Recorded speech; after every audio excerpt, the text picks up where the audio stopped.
Hi friends, ஏர் show பார்க்க போகலாமா? RPF டே புருனேயில் 65th anniversary celebration நடந்துச்சு.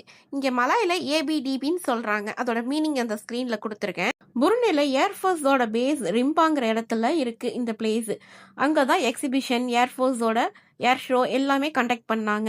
2 days தான் இந்த செலிப்ரேஷன் புருனேயில் சூப்பராக போயிட்டுருக்கு. மிலிட்ரியில் யூஸ் பண்ணுற வெஹிக்கல்ஸ் என்னென்ன யூஸ் பண்ணுறாங்களோ அது எல்லாமே அங்கே வந்து டிஸ்பிளேல இருந்துச்சு. அவ்வளோ சூப்பராக இருந்துச்சு.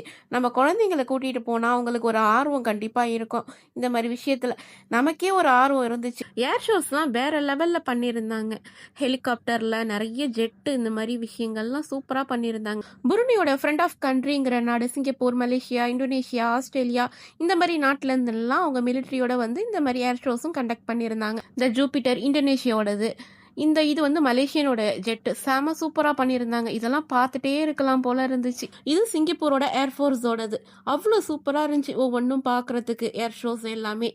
நான்லாம் சாதாரணமாக ஃப்ளைட்டு, ஹெலிகாப்டர் எப்போ பறந்தாலுமே அண்ணாந்து பார்க்குறாள். என்ன மாதிரிக்கெல்லாம் ஆளுங்களுக்கெல்லாம் இது அவ்வளோ சூப்பரான என்டர்டெயின்மெண்ட்டாக இருந்தது. என்னோட லைஃப் டைமில் இந்த மாதிரி ஹெலிகாப்டர் பக்கத்தில், ஜெட் பக்கத்தில் நின்று ஃபோட்டோஸ் எடுக்கிறது, நேரில் கண்ணால் பார்க்குறது, பக்கத்தில் நின்று தொட்டு பார்க்குற அளவுக்கு எனக்கு இந்த வாய்ப்பு கிடைச்சிச்சு அந்த அன்னைக்கு. நம்ம நாட்டில் இல்லாததா இதை போய் வேறு நாட்டில் இருந்துக்கிட்டு நீங்கள் பெருமையாக பேசுகிறீங்களே அப்படின்னு நினைப்பீங்க. அந்த மாதிரி இல்லை. நம்ம நாட்டில் நடந்தாலும் தமிழ்நாட்டில் சென்னையில் 1 டைம் நடந்துச்சு. நாங்கள் இப்போ மயிலாடுதுறைனா எங்களால் போய் பார்க்க முடியாது. இதே மாதிரி ஹெலிகாப்டர் எதுவுமே ஜெட்டு நம்ம பக்கத்தில் போய் சாதாரண பொதுமக்கள் எதையுமே நம்ம கிட்ட போய் பார்க்க முடியாது. இங்கே இருக்கிற குழந்தைங்களை ஆர்மி ட்ரெஸ் போட்டு இந்த மாதிரி ஏர்பேஸ்க்கெலாம் அழைச்சிட்டு வந்து பைலட் கிட்டலாம் சைன் வாங்கி ஃபோட்டோ எடுத்து ஹெலிகாப்டர்லலாம் பிள்ளைங்களெல்லாம் ஏற்றி விட்டு அழகு பார்த்தாங்க.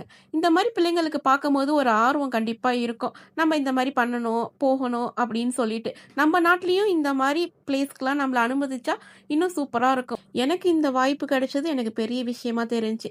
அங்கே போனதுக்காக ஒரு மொமெண்டோ மாதிரி சர்டிஃபிகேட் கொடுத்தாங்க. இங்கே போன ஜெட்டு இந்த ஏர் ஷோ பண்ண எல்லாரோடது ஒரு சர்டிஃபிகேட் கொடுத்துருந்தாங்க.